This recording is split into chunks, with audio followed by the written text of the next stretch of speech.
So hello everyone, happy Sunday. Today is Sunday, September 22nd. This is Frequently Asked Questions, episode 35, and I did not get one out on Friday. Sorry about that, but I'm going to make up for it today. We're answering a single question. We're looking at wildflowers here on my property, and the question that I get from several viewers is, why aren't the bees coming to the flowers that I plant in my yard or in my garden or on my terrace when I see honeybees around, but they're just not there? Well, the reason is the bees are finding things somewhere else. In this case, you're looking at a Maximilian sunflower. And this is timely because I'm also using this series to show what's growing, what the resources are in the northeastern United States where I reside. Sometimes you can plant the best flowers ever in your garden, in your yard, and the bees don't come. And the reason is honeybees in particular practice floral constancy.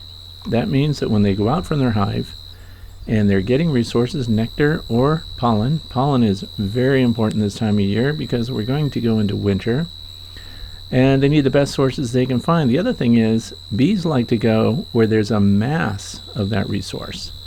In other words, like these Maximilian sunflowers are occupying several acres.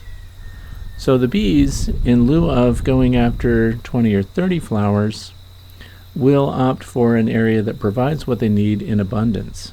So when they can get larger amounts of the resource that they need, they're going to use their energy there because on one flight they're only going to visit a single floral source.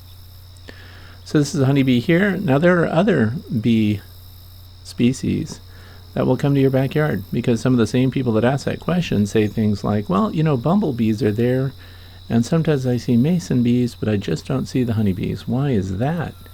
Well, and we're going to show a bumblebee in here, but the thing is bumblebees go to all floral sources on a single flight.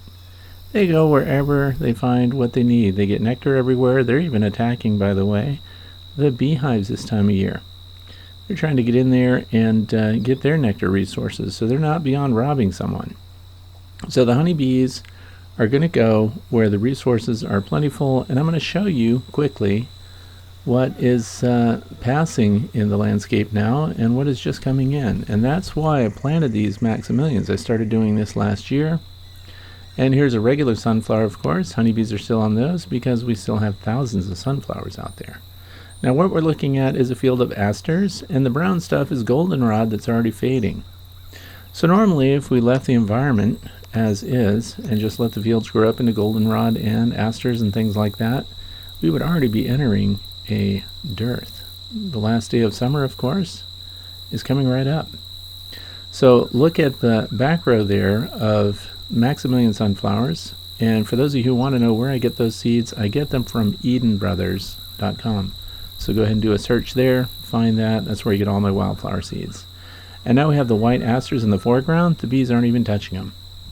The bees are all going after these Maximilians because they are loaded with nectar. Even the butterflies are on them. Bumblebees, solitary bees are on them.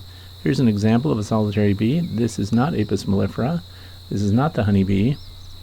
And just look at the shape of the pollen packs on the legs, for example. It runs a full length. Here's another one. Solitary bee, native pollinator.